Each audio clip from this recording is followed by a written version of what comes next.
नमस्कार, आप देख रहे हैं युग करवट न्यूज और आपके साथ मैं हूं शोभा भारती। पेश है आज का हमारा न्यूज बुलेटिन। आइए नजर डालते हैं आज की हेडलाइंस पर। एक फोन कॉल पर टिकी लूट की जांच। पासपोर्ट विभाग ने मनाया महोत्सव, लगाए पौधे। और दुधेश्वरनाथ मंदिर में शिवरात्रि की तैयारी शुरू।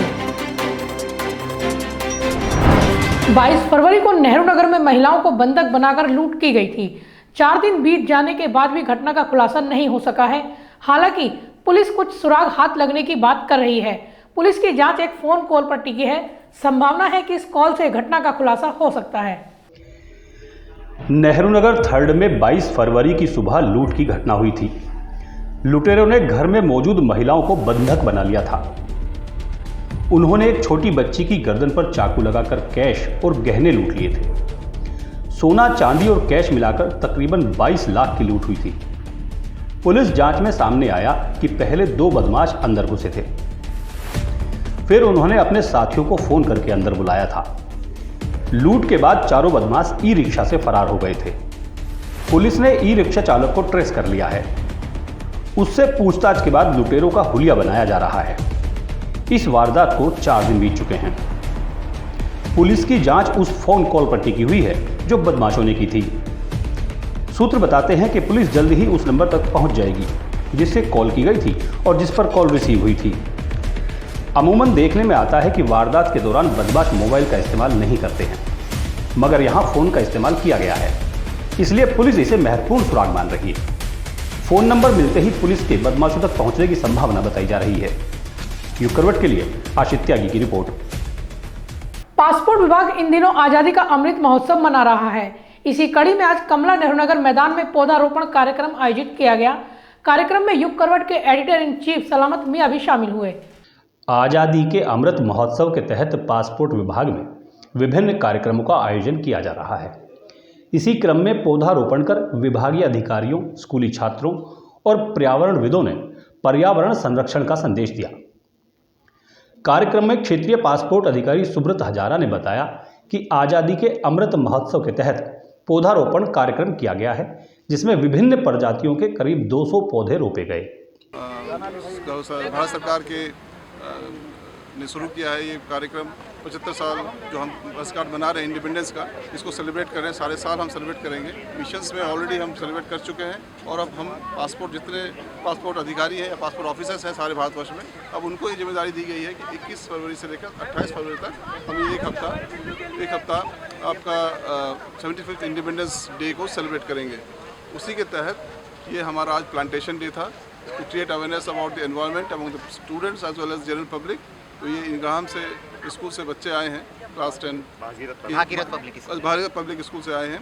तो इन बच्चों को हम चाहते हैं कि खुद अपने हाथ से इसलिए लगाएं ताकि इनके अंदर एक ओनरशिप क्रिएट हो पेड़ पौधे के बारे में और एनवायरनमेंट के बारे में, जो स्कूल में रोज़ पढ़ते हैं वो यहाँ प्रैक्टिकली करके करें और अपने साथ एक एहसास ले जाएँ कि हमें एनवायरनमेंट, क्लीन एनवायरनमेंट क्रिएट करना है। जैसे आप सब पढ़ते हैं, कार्बन प्रिंट के बारे में पढ़ते हैं। भारत ने भी एज ए कंट्री अपना कुछ कमिटमेंट दिया है डावोस कॉन्फ्रेंस में। तो कार्बन फुटप्रिंट कम करने के लिए एनवायरनमेंट को क्लीन रखना बहुत जरूरी है और उसके लिए पेड़ लगाना तो one of the most important काम है, एक स्टेप है। तो उसी के लिए हम लोग यहाँ पे सब उपस्थित हुए। कार्यक्रम में शिरकत करते हुए युग करवट के एडिटर इन चीफ सलामत मियां ने कहा कि आज पर्यावरण को शुद्ध रखना बड़ी चुनौती बन गई है। हम अपनी आने वाली पीढ़ी को एक स्वच्छ और शुद्ध वातावरण दे सकें, इसके लिए सबको मिलकर पहल करनी होगी। ग्रीन मैन के रूप में पहचान बनाने वाले पर्यावरणविद विजयपाल बघेल ने कहा, बड़े ही नहीं बच्चों को भी इस जिम्मेदारी को निभाना चाहिए। आज़ादी के 75वें वर्षगांठ पर अमृत महोत्सव के अंतर्गत आज पासपोर्ट कार्यालय गाजियाबाद की तरफ से Bhagirath public school Sanjay Nagar sector 23 की बच्चों के साथ आज ये बृहद वृक्षारोपण का जो कार्यक्रम हो रहा है, क्योंकि पर्यावरण जब तक सुरक्षित नहीं रहेगा तब तक ऑक्सीजन कम होता जाएगा और कोरोना वायरस जैसे बहुत सारे और वायरस आएंगे। इसीलिए हमें ऑक्सीजन की मात्रा वातावरण में ज़्यादा से ज़्यादा बनानी है और वो ऑक्सीजन बनाने का कारखाना केवल पेड़ होता है। पेड़ ज़्यादा से ज़्यादा होंगे तो ही ऑक्सीजन ज़्यादा से ज़्यादा हमारे वायुमंडल में रहेगा। 21% ऑक्सीजन होना चाहिए, जो नहीं है इसी की पूर्ति करनी है। और स्कूली जो छात्र छात्राओं के माध्यम से आज पौधारोपण हुआ है और पासपोर्ट अधिकारी पूरे स्टाफ के साथ ये कार्यक्रम हुआ है। पासपोर्ट विभाग द्वारा कमला नेहरू नगर मैदान पर वृक्षारोपण किया गया, जिसमें भगीरथ पब्लिक स्कूल के बच्चों ने भी भाग लिया। ब्यूरो रिपोर्ट, यूं करवट। गाजियाबाद के लोगों में सेना के प्रति सम्मान की भावना जगाने के लिए मेरठ रोड पर T55 टैंक लगाया गया था, मगर इसकी देखरेख नहीं की जा रही है। हालत यह है कि यहां लगी लाइटें तक चोरी कर ली गई हैं। अब इसे क्या कहेंगे? गाजियाबाद की रौनक बढ़ाने और युवाओं को सेना में भर्ती होने की प्रेरणा देने के लिए मेरठ रोड तिराहे पर लगे टैंक को भी चोरों ने नहीं बख्शा। चोरों ने द्वितीय विश्व युद्ध के दौरान इस्तेमाल किए गए इस टैंक से 2 लाइट चोरी कर ली। यह टैंक गाजियाबाद के सांसद और पूर्व सेनाध्यक्ष जनरल VK सिंह की पहल पर नगर निगम की ओर से मेरठ रोड तिराहे पर लगाया गया है। दूसरे विश्व युद्ध में दुश्मनों के छक्के छुड़ाने वाले T55 टैंक को जगमगाने के लिए इसके चारों ओर लाइटें लगाई गई थी। इनमें से चोरों ने 2 लाइटों पर हाथ साफ कर दिया है। ब्यूरो रिपोर्ट, यूं करवट। दुधेश्वर नाथ गाजियाबाद का एक प्रसिद्ध मंदिर है। यहाँ हर साल शिवरात्रि का त्योहार बड़ी धूमधाम से मनाया जाता है। इस बार भी मंदिर को भव्य रूप दिया जा रहा है। गाजियाबाद के हजारों लोग पूजा करने दुधेश्वर नाथ मंदिर आते हैं। 1 मार्च को महाशिवरात्रि है। पर्व को लेकर शहर के ऐतिहासिक दुधेश्वर मंदिर में जलाभिषेक को लेकर तैयारियां शुरू हो गई हैं। 1 मार्च को सुबह भगवान दुधेश्वर की महाआरती के बाद शिवरात्रि का जलाभिषेक आरंभ होगा। जलाभिषेक को लेकर मंदिर परिसर को रंग बिरंगी लाइटों से लेकर फूलों से सजाया जा रहा है। कोविड संकट के दौरान गत 2 साल से शिवरात्रि पर दुधेश्वर नाथ मंदिर में कोई बड़ा आयोजन नहीं हो सका था। यहाँ तक कि शिवरात्रि पर भी मंदिर के कपाट भक्तों के लिए बंद थे। लेकिन इस बार कोरोना संक्रमण कम होने के चलते और उत्तर प्रदेश में पाबंदियां पूरी तरह से समाप्त होने के चलते मंदिर प्रबंध द्वारा धूमधाम से महाशिवरात्रि पर्व मनाया जाएगा। मंदिर के महंत नारायण गिरी महाराज ने बताया कि महाशिवरात्रि को लेकर इस बार विशेष तैयारियां की जा रही हैं। मंदिर को फूल बंगले की तर्ज पर सजाया जा रहा है। हमारा दुधेश्वर नाथ मंदिर में हर साल जो है लाखों लोग आते हैं। करीब 1 हफ्ता हो गया, 7-8 दिन से यहाँ पर सभी कार्यकर्ता वगैरह लगे हुए हैं। पूरे मंदिर को फूलों से सजाएंगे, जसीपुरा मोड़ से लेके यहाँ मंदिर तक। और जो भगत लोग हैं उसको आने के लिए कुछ कुट्टू का प्रसाद वगैरह है, जो भी आते हैं उनको व्रत खोलते हैं। हमारी लोग परंपरा है कि लाखों लोग की प्रसाद की व्यवस्था भी हम लोग करते हैं। उसकी व्यवस्था के साथ साथ में हम लोग सभी भगत जो भी पत्रकार वगैरह बंधु आते हैं, अधिकारी है, उनको कुछ प्रसाद का भी व्यवस्था करते हैं। तो सब मिलाकर काफ़ी समय से 15 दिन से सब लोग लगे हुए हैं और अब तो अंतिम फाइनल है। तो ये हमारा 28 तारीख को जो है रसराज, बहुत माने हुए पूरा भारत के हैं, वो रसराज भगवान शिव का संकीर्तन वगैरह करेंगे पूरी रात को। और 28 तारीख की रात को ही हमेशा से शिव बरात यहाँ से आती है, जसीपुरा मोड़ से लेके यहाँ तक आती है दुधेश्वर नाथ मंदिर से। तो 28 और 1 मार्च 2 दिन का कार्यक्रम हम लोग यहाँ धूमधाम से मनाते हैं। यहाँ भगवान का दुधेश्वर नाथ का 8 पैर का पूजन होता है। अलग अलग जो है पंचगव्य, राजोपचार, 16 उपचार, राजोपचार और ये जो है पंचामृत वगैरह से जो भी गाय का दूध है, घी है, दही है और जो धतुरा बेलपत्र वगैरह है कि सर्वसुगंधि लेपित लिंगम पंकजहार शोभित लिंगम। तो भगवान को लिंग को प्रसन्न करने के लिए तो यहाँ पर विशेष रूप से 2 दिन का, एक तरह से 3 दिन का ही समझिए कि 27 से लेके 1 मार्च तक 3 दिन का ये जो है दुधेश्वर महाशिवरात्रि महोत्सव फागुन का जो है ये धूमधाम से हम लोग मनाएंगे। जलाभिषेक के लिए भक्तों को दिक्कतें ना हों, इसके लिए जसीपुरा रोड से लेकर मंदिर तक बैरिकेड्स लगाए जा रहे हैं, जिसमें महिला और पुरुषों की लाइन अलग होगी। इसके अलावा भक्तों को मंदिर परिसर में गंगा जल भी उपलब्ध होगा। महंत नारायण गिरी ने बताया कि 1 मार्च को महाशिवरात्रि का पर्व मनाया जाएगा। सुबह 3 बजे भगवान दुधेश्वर की महाआरती होगी व विधिवत पूजन के उपरांत भक्तों द्वारा जलाभिषेक शुरू किया जाएगा, जो दिन भर चलेगा। ब्यूरो रिपोर्ट, युग करवट। लोनी के चिरोड़ी क्षेत्र में रहने वाले एक बुजुर्ग के साथ धोखाधड़ी का मामला सामने आया है। बलजीत के मुताबिक उसके बैंक खाते की जाली चेकबुक जारी की गई। चेक के जरिए बलजीत के खाते से 30 लाख रुपए से अधिक की रकम निकाल ली गई। उन्होंने इस मामले में बैंक मैनेजर का हाथ बताया है। लोनी के गांव कोतवालपुर निवासी बलजीत सिंह कुछ समय पूर्व दिल्ली जल बोर्ड से सेवानिवृत्त हुए थे। उन्होंने अपने जीवन भर की कमाई 30,70,000 रुपये की रकम टीला मोड़ स्थित कैनरा सिंडिकेट बैंक की शाखा में जमा करा दी थी। जालसाजों ने उनके बैंक खाते में जमा 30,40,000 की रकम 7 फरवरी से लेकर 9 फरवरी तक हुई कई बार की ट्रांजैक्शन में निकाल ली। बलजीत सिंह जब 5 लाख की रकम निकालने के लिए बैंक पहुंचे तो बैंक कर्मी ने बताया कि उनके खाते में मात्र 30,000 की रकम शेष बची है। हाँ बताओ, अपना नाम बताओ भैया। मेरा नाम सतेंद्र कसाना है। ये मेरे ताऊजी हैं। इनका ब्रांच नीला मोड़ कैनरा बैंक में अकाउंट है, जहां से ब्रांच मैनेजर और उनके कर्मचारियों ने मिलकर फर्जी चेकबुक इशू कराई हैं। एक चेकबुक नहीं, 3 चेकबुक इशू कराई हैं। वो चेकबुक हमारे होम एड्रेस पे नहीं पहुंची है।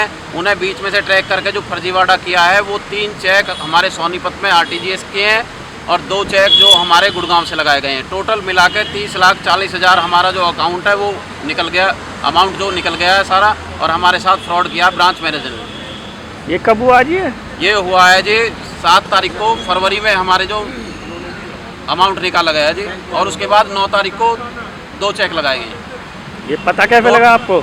जब हम 23 तारीख को ब्रांच में 5 लाख रुपये निकालने के लिए पहुंचे तो उन्होंने बोला कि तुम्हारे जो अकाउंट में अमाउंट ही नहीं है तो आप कैसे निकाल पाओगे। ये फ़ोन वगैरह भी नहीं रखते और हमारा जो फ़ोन नंबर भी ब्रांच में लिंक नहीं है, तो इतना मोटा अमाउंट हमारे जो अकाउंट से कैसे निकाल लिया गया? 30,40,000 रुपये बिना हमें इन्फॉर्म किए कैसे निकाल लिया गया? इसमें ब्रांच मैनेजर की मिलीभगत है और उनके कर्मचारियों की। एक कर्मचारी उनका जो गौरव है वो ही इनसे डील करता था, सारी पर्ची जो भरवाता था वो ही भरवाता था। तो इनके जो सिग्नेचर हैं ब्रांच में, उनको कैसे पता लगा जो फ्रॉड करने वाले हैं कि ये इनके सिग्नेचर हैं? इसका मतलब कोई ना कोई कर्मचारी जो है ब्रांच का मिला हुआ है, सम्मिलित है। तो हम आज SSP साहब से भी मिले हैं, उन्होंने आश्वासन दिया है, और अगर यहाँ से हमें कोई संतुष्टि नहीं होती है तो हम CM साहब से भी जाकर मिलेंगे। चेक और RTGS के माध्यम से ये रकम निकाली गई। अपने जीवन भर की गाढ़ी कमाई को गंवा चुके बलजीत सिंह ने न्याय पाने के लिए SSP के यहाँ गुहार लगाते हुए बैंक कर्मचारियों पर ही पैसे निकालने का आरोप लगाया है। ब्यूरो रिपोर्ट, युग करवट। असहाय बच्चों को शिक्षा देना समाज सेवा का प्रमुख हिस्सा है। ये तब और भी महत्वपूर्ण हो जाता है जब बिना किसी लालच के किया जाए। RDC में कुछ युवा सड़क पर पाठशाला लगाकर गरीब बच्चों को पढ़ा रहे हैं। शिक्षा एक ऐसा माध्यम है जिसके जरिए हम सारे सपने साकार कर सकते हैं, जीवन को नई दिशा दे सकते हैं। शिक्षा ही मनुष्य को सभ्य बनाती है। प्रतिस्पर्धा भरे इस युग में बिना शिक्षा के कोई भी मुकाम हासिल करना नामुमकिन है। अगर लोग शिक्षित होंगे तो देश भी शिक्षित होगा और तरक्की के रास्ते पर आगे बढ़ सकेगा। सरकार भी इसके सर्व शिक्षा अभियान जैसी मुहिम चला रही है। समाज में ऐसे कई लोग हैं जो शिक्षा के सारथी बनकर अपने ज्ञान गरीब बच्चों में बांट रहे हैं। गाजियाबाद के गौर मॉल के पास व्हीकल फ्री जोन में अचल वेलफेयर फाउंडेशन नामक संस्था ऐसा ही काम कर रही है। संस्था के फाउंडर सौम्य सिंह रावत ने बताया कि वो ऐसे बच्चों को मुफ्त शिक्षा देने का बीड़ा उठा रहे हैं जो कोरोना काल की वजह से या आर्थिक कारणों की वजह से स्कूल से वंचित हैं। संस्था के सदस्य आशुतोष शारदा ने बताया कि RDC क्षेत्र में झुग्गियों में रहने वाले बच्चे शिक्षा से वंचित हैं। कोविड की वजह से इनका स्कूल जाना बंद हो गया। इनके पास ऑनलाइन पढ़ाई का कोई साधन नहीं है। उन्होंने बताया कि संस्था द्वारा इन्हें 2 साल से मुफ्त शिक्षा दी जा रही है। सर सौम्य सिंह रावत, मैं फाउंडर हूँ अचल वेलफेयर फाउंडेशन का। हमारा मेनली मैम फाउंडेशन जो है उसका मेन मोटिव है सेवा परमो धर्म। इसके अंदर हमारा 5 प्रोजेक्ट्स में हमने डिवाइड कर रखा है। शिक्षा, रूबरू, आहार, प्रकृति, जीव और हाँ इतने ही 5 ही हैं। तो 5 में से हमारे हर प्रोजेक्ट का अपनी एक कुछ आइडेंटिफिकेशन हैं। जैसे शिक्षा मेनली हम बच्चों को एजुकेट करते हैं। इसमें हमारा कुछ लेवल्स में हमारा हमने इसे डिसइंटीग्रेट कर रखा है। इसमें हम जो बच्चे हैं जिनको स्कूल की सुविधा नहीं मिल पाती हम उनको मेनली पढ़ाते हैं। तो वही है था, जैसे जहाँ पे स्लम्स के बच्चे जो होते हैं जो पढ़ नहीं पाते हम उनको पढ़ाते हैं उसके अंदर मेनली। और जो बच्चे जो उनके पास कुछ स्पेशल स्किल्स होती है हम उनके लिए भी कुछ और भी चीज़ें हम ट्राई आउट करते हैं। अपार्ट फ्रॉम दैट जीव हम उसके अंदर हम रेस्क्यूज़ करते हैं मेनली एनिमल्स की। जो भी एनिमल्स जिनके साथ काफ़ी प्रताड़ना होती है या फिर वो उनको लोग छोड़ देते हैं स्ट्रे एनिमल्स, हम मेनली उनकी रेस्क्यू करते हैं, उनको बचाते हैं, उनकी फीडिंग पे ध्यान देते हैं और उनके देखते हैं कि वो उनकी तादाद किस तरह से बढ़ रही है। तो हम स्टरलाइजेशन का देखते हैं, तो उसके अंदर हम देखते हैं मेनली। तो ये हमारा जीव है। ऐसी हमारी एक प्रकृति है जिसके अंदर हम नेचर से टॉपिक्स पे हम काम करते हैं।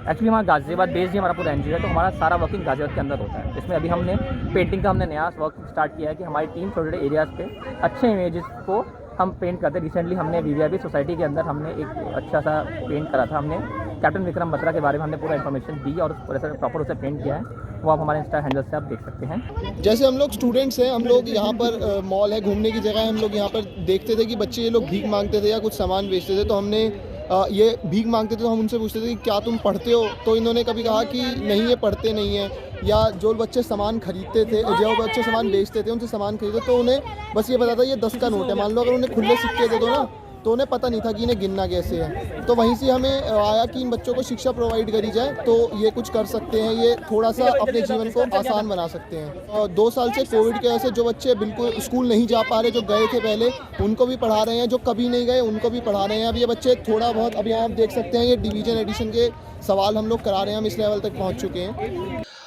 आशुतोष का कहना है कि नर्सरी से कक्षा 8 तक के 25 से 30 बच्चे रोज शिक्षा ग्रहण करने आते हैं। इन्हें NCERT के पैटर्न पर हिंदी, अंग्रेजी, गणित के विषय पढ़ाए जा रहे हैं। उन्होंने बताया कि जब पाठशाला शुरू की गई थी तो यहाँ पढ़ने वाले बच्चे गिनती करने में भी सक्षम नहीं थे, लेकिन आज इनमें सुधार देखा जा रहा है। रविवार को इन बच्चों को एक्स्ट्रा करिकुलर एक्टिविटीज़ भी कराई जाती है। बच्चे तो पढ़ने में उत्साह दिखा ही रहे हैं, उनके परिजन भी समय से बच्चों को पाठशाला भेज रहे हैं। अब यहाँ पे पढ़ना तो बहुत ही अच्छा लगता है क्योंकि यहाँ के सर बहुत अच्छे हैं पढ़ाने में। इससे पहले भी कहीं पढ़ते थे आप? हाँ, जब पढ़ते थे, लेकिन यहाँ पे लॉकडाउन पड़ गया ना, इसलिए अब बंद हो गया था, तो इसलिए नहीं जाते। तो अभी मतलब स्कूल फिलहाल? हाँ, अभी एडमिशन नहीं हो पा रही ना, इसलिए। ओके। तो क्या क्या सीख रहे हैं आप यहाँ पे? यहाँ पर तो हम जो स्कूल में सब्जेक्ट जो भी होते हैं सब कुछ सीख रहे हैं यहाँ पे। जैसे कि मैथ हो गया, मैथ में जो हम सीख नहीं पाते सम्स, वो सारे आसानी से यहाँ पे सीख जाते हैं। और बड़ी क्लास होगी, बड़े आराम में बताते हैं, अच्छे से बताते हैं हमें पढ़ाना। मतलब सारे सब्जेक्ट अच्छी तरीके से पढ़ाए जाते हैं? हाँ। समझ में आ रहा है आपको यहाँ पे? हाँ। यहाँ पढ़ना कैसा लगता है? अच्छा लगता है। क्या क्या सीख रहे हैं आप यहाँ पे? वो जोड़ घटा गुणा भाग। और इंग्लिश भी सीखते हैं, हिंदी भी सीखते हैं। सब तरह के सब्जेक्ट पढ़ते हैं आप यहाँ पे? हाँ। अच्छा लगता है यहाँ पर पढ़ना? श्री में थे तो यहाँ पर पढ़ना कैसा लग रहा है आपको? अच्छा लग रहा है। अच्छी तरीके से पढ़ाते हैं? हाँ। क्या क्या सीख रहे हैं आप यहाँ पे? कौन कौन से विषय पढ़ते हैं? हिंदी पढ़ते हैं, इंग्लिश पढ़ा रहे हैं? हाँ। मैथ्स पढ़ाते हैं, सब समझ में आ रहा है? हाँ। अच्छा लगता है पढ़ना? हाँ। आगे भी पढ़ना चाहते हैं? हाँ। तो यहाँ पढ़ना आपको कैसा लगता है? अच्छा लगता है। क्या क्या सीखते हो आप यहाँ पे? गुणा भाग, टेबल और इंग्लिश में भी सीखते हैं। इससे पहले भी कहीं पढ़ते थे या नहीं? हाँ, बाल विकास केंद्र विद्यालय। स्कूल पहले जाते थे और अब नहीं जाते? बंद हो गए। अच्छा लग रहा है यहाँ पर पढ़ना? हाँ। इसके अलावा काफ़ी बच्चे ऐसे भी हैं जो पढ़ाई के प्रति जागरूक नहीं हैं, उन्हें भी शिक्षा के प्रति जागरूक कर यहाँ लाने का प्रयास किया जा रहा है। ब्यूरो रिपोर्ट, युग करवट। नगर निगम डलाव घर पर मशीनें लगाने का काम शुरू कर चुका है। इसके जरिए कूड़े से खाद बनाने का काम किया जा रहा है। इस काम की शुरुआत संजय नगर सेक्टर 23 से की गई है। गाजियाबाद में 1 मार्च से स्वच्छ सर्वेक्षण शुरू हो रहा है। निगम अब शहर को स्वच्छता के मामले में और भी स्मार्ट बनाने जा रहा है। इसके लिए निगम ने जलावघर के कूड़े को मशीनों के जरिए कंपोस्ट बनाने का कार्य शुरू कर दिया। ऐसा पहला प्रयोग संजय नगर में देखने को मिला है। 1 मार्च से स्वच्छ सर्वेक्षण होने जा रहा है। इसको लेकर निगम कई दिनों से तैयारियों में जुटा है। अब नगर निगम कूड़े को डलावघर में ही निस्तारित करने की एक बड़ी योजना पर कार्य कर रहा है। इसके लिए निगम ने प्रयोग भी करना शुरू कर दिया है। इस तरह का पहला प्रयोग संजय नगर कूड़ा ढलावघर पर देखने को मिल रहा है। यहाँ निगम मशीनों की मदद से इस तरह की व्यवस्था की है कि यहाँ किचन वेस्ट से तत्काल खाद बनाया जा रहा है। कूड़े को कॉम्पैक्ट करती है, प्रेस करती है। 10 गाड़ी कूड़े को 1 गाड़ी में कन्वर्ट कर देती है। फिर इसको ले जाके कहाँ फेंका जाता है? इसको ले जाके जहाँ सब कूड़ा डलता है, अभी तो वहीं डल रहा है, लेकिन ये बाद में अभी गीला सूखा अलग हो रहा है अब, और गीला सूखा अलग होने के बाद में इसको गीला कूड़ा सिर्फ इसमें डलेगा, जो कि फैक्ट्री में जाएगा खाद बनने के लिए। इसमें कितना कूड़ा आ जाता है? इसमें करीब जो डोर टू डोर गाड़ीज़ हैं, जो गाड़ी लाती है, वो करीब 18 से 20 गाड़ी कूड़ा आ जाता है। इसको आप ही मेंटेनेंस करते हो? हाँ, इसको मैं ऑपरेट करता हूँ। इसे जीरो वेस्ट पॉलिसी नाम दिया गया है। दरअसल यहाँ जो भी गीला कूड़ा आता है उसे कंप्रेशर मशीन के जरिए प्रोसेसिंग किया जाता है। इसके बाद इस कूड़े को एक दूसरी मशीन में डालकर उसकी खाद तैयार की जाती है। हेल्थ अफसर डॉक्टर मिथिलेश कुमार ने बताया कि शहर में अब मशीनों की मदद से कूड़ा निस्तारित किया जाएगा। इसके लिए नगर निगम ने पहला प्रयोग संजय नगर में किया है। निगम को लगता है कि अगर यह प्रयोग सफल रहा तो दूसरे स्थानों पर भी इसी तरह के प्लांट लगाए जाएंगे। एनडीआरएफ भी अमृत महोत्सव मना रहा है। इस बल के जवानों ने दिल्ली एम्स में रक्तदान शिविर का आयोजन किया। इसमें 8वीं और 16वीं बटालियन के साथ मुख्यालय पर तैनात जवानों ने रक्तदान किया। आज़ादी के अमृत महोत्सव के तहत एनडीआरएफ द्वारा दिल्ली के एम्स अस्पताल में रक्तदान शिविर का आयोजन किया गया। शिविर में 273 जवानों ने रक्तदान किया। रक्तदान शिविर में गाजियाबाद के कमला नेहरू नगर स्थित 8वीं बटालियन, एनडीआरएफ बल मुख्यालय और 16वीं बटालियन के जवानों ने रक्तदान किया। शिविर में एनडीआरएफ महानिदेशक अतुल करवाल ने रक्तदान करने वाले जवानों को प्रोत्साहित किया। CMO SG doctor Amit Murari, second command Gyaneshwar Singh, Daulat Ram, 8वीं एनडीआरएफ से deputy commandant Deepak Talwar, doctor Rahul Kumar, assistant commandant Praveen Kumar, Vikas Saini और एनडीआरएफ के डीजी के सिंह भी इस मौके पर मौजूद रहे। ब्यूरो रिपोर्ट, युग करवट। महाशिवरात्रि पर जूना अखाड़ा मेले का आयोजन करता है। इसको भवनाथ भंडारी गिरी कुंभ मेला कहा जाता है। हरिद्वार में होने वाला ये आयोजन 5 दिन तक चलता है। अखाड़े ने मेले की तैयारी शुरू कर दी है।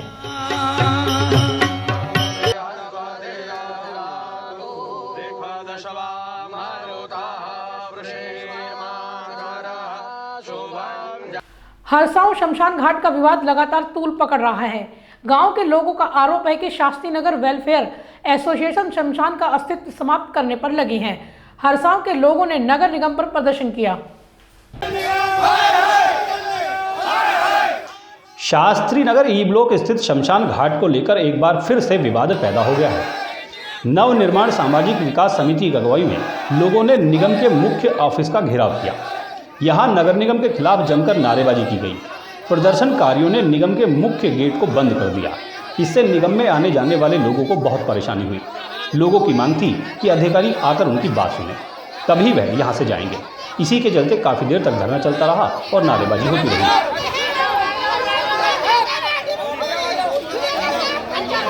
हरसाऊ गांव का शमशान घाट अब शास्त्रीनगर ई ब्लॉक का हिस्सा है। वहां करीब 1900 वर्ग मीटर जमीन है।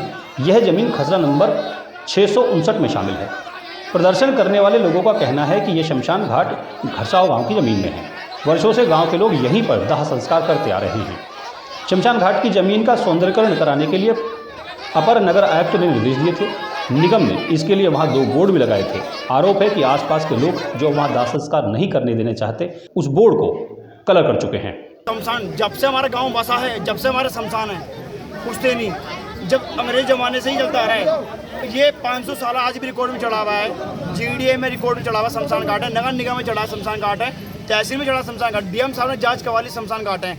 जब हमने बोला जी हमारा शमशान घाट चालू करो, चालू कर दी इन्होंने। ठीक है, अब जब शास्त्री नगर एनके शर्मा जो एडिटर वकील है वो कहता है ये मेरे प्लॉट हैं, शमशान घाट नहीं है। ठीक है, जब यहाँ पर जो अपर नगर से प्रमोद जी, इन्होंने बोर्ड लगवाया। इन्होंने बोला मैं 7 शमशान घाट चालू करवाया कोरोना काल में। ठीक है, अब मैं 7-8 बजे से चालू करवाऊंगा। इन्होंने क्या दबाव डलवाया, अपर नगर सभा से ट्रांसफर करवा दिया। ये जान से माने धमकी दी, कह रहा शमशान घाट नहीं है आपके, ये हमारे प्लॉट हैं। जब जीडीए जांच करवाई, जीडीए ने बोला ये आपके प्लॉट नहीं है, शमशान घाट है। जब हम ये पूछने जाते हैं नगर निगम से, ये बोर्ड क्यों खाड़े गए, किसके दबाव में आ गए? जब शमशान घाट के अंदर दरवाजा खोलेगा, खिड़की खोल रखी है और नगर निगम के बोर्ड पर काली भी पोत दी, जब भी नगर निगम को कार्रवाई नहीं करी। हमने डीएम साहब को एप्लीकेशन दी, डीएम साहब, एसएसपी साहब, नगर साहब दी और आपके आईजी साहब को भी दी और चौकी में भी दी। थाने से भगा दिया हमको, कहीं भी सुनवाई नहीं करी। ये कह रहे जाओ आपका लाके बोर्ड उखाड़ के ले गए, अब फिर धमकी दे के जान सम्मानने की। जलकल विभाग की ओर से यहाँ 2 हैंडपंप लगाने के निर्देश दिए गए थे। दोनों हैंडपंप भी नहीं लगाए गए हैं। समिति का आरोप है कि नगर निगम को चाहिए कि वो बोर्ड को कलर करने वालों पर कार्रवाई करे। शमशान घाट पर दाह संस्कार के लिए किसी तरह की परेशानी ना हो, इसके लिए 4 दीवारी लगाने, टीन शेड बनाने और 2 हैंडपंप लगाने की मांग भी की गई है। ब्यूरो रिपोर्ट, युग करवट। दादरी थाना क्षेत्र में युवक युवती के शव पेड़ से लटके पाए गए। दोनों शव एक ही दुपट्टे से लटके हुए थे। घटना रूपवास बाईपास की है। पुलिस मामले की जांच कर रही है। दादरी थाना अंतर्गत कल 25 फरवरी को शाम के समय रूपवास बाईपास के आगे एक ही दुपट्टे से बबूल के पेड़ से एक नवयुवक और एक नवयुवती लटके हुए मिले। स्थानीय पुलिस के द्वारा, फोरेंसिक के द्वारा सूक्ष्मता से घटनास्थल का निरीक्षण किया गया। दोनों के गले पर लिगेचर मार्क मिले हैं। घटनास्थल पर कोई संघर्ष के निशान नहीं है। इससे यह स्पष्ट होता है कि दोनों के द्वारा आत्महत्या की गई है। एक ही दुपट्टे से फांसी लगाकर खुद को फांसी लगाई गई है। मृतक के जेब से मिले आधार कार्ड के आधार पर उसकी पहचान रवि, थाना सिकरीगंज, गोरखपुर के रूप में हुई है। उसकी बहन से बात हो गई है, उनको सूचित कर दिया गया है। पंचायतनामा की कार्रवाई की गई है। पोस्टमार्टम के लिए शव को भेजा गया है। सभी बिंदुओं का सूक्ष्मता से परीक्षण किया जा रहा है। अन्य विधिक कार्रवाई की जा रही है। गाजियाबाद के तुराब नगर में आगजनी की एक बड़ी घटना हुई। आग बालाजी फैशन हाउस के गोदाम में लगी। घंटों की मशक्कत के बाद आग पर काबू पाया गया। इसमें लाखों रुपए के नुकसान का अनुमान है। घंटाघर कोतवाली क्षेत्र अंतर्गत आने वाली तुराबनगर मार्केट में एक कपड़े की दुकान में बीती रात आग लग गई। फायर ब्रिगेड की 3 गाड़ियों को आग पर काबू करने में लगभग 3.25 घंटे लगे। सीएफओ सुनील कुमार सिंह ने बताया कि सुबह 4:18 पर अग्निशमन विभाग को सूचना मिली थी कि तुराबनगर की राजू बैंड वाली गली में श्री बालाजी फैशन हाउस में आग लग गई है। इस सूचना के मिलते ही घंटाघर कोतवाली परिसर में फायर स्टेशन से 3 गाड़ियां मौके पर भेजी गईं। तुराबनगर की मेन मार्केट में राजू बैंड वाली गली है। इसके सामने बिजली का पोल है। बिजली विभाग को कई बार कहा जा चुका है कि इस पोल की सुविधा सही करवाई जाए और यहाँ से हटवा करके दूसरे तरीके से लगवाया जाए, लेकिन इस पर कोई सुनवाई नहीं हो रही किसी भी तरीके। ये आग जो लगी है किस कारण लगी है? इसी वजह से ये आग लगी है। इसी वजह से ये आज कांड हुआ है, बहुत बड़े लेवल पे कांड हुआ है। इसका खमियाजा कितने लोगों को भुगतना पड़ता, इसके लिए बिजली विभाग को भी जिम्मेवार ठहराना जाता। इस पोल को जल्दी से जल्दी ठीक कराए बिजली विभाग, नहीं तो मार्केट के लोगों को ऐसे फिर भी कांड हो सकता है। कभी भी कुछ दोबारा हो सकता है। आग पर 6:40 पर काबू पाएगा। बता दें कि पिछले 3 दिन में विभिन्न थाना क्षेत्रों में आग लगने की कई घटनाएं हो चुकी हैं। ब्यूरो रिपोर्ट, युग करवट। तो फिलहाल आज के लिए इतना ही। गाजियाबाद और आसपास की खबरों के लिए देखते रहिए युग करवट और विस्तार से खबरों को जानने के लिए पढ़िए युग करवट न्यूज़पेपर। सब्सक्राइब कीजिए युग करवट। नमस्कार।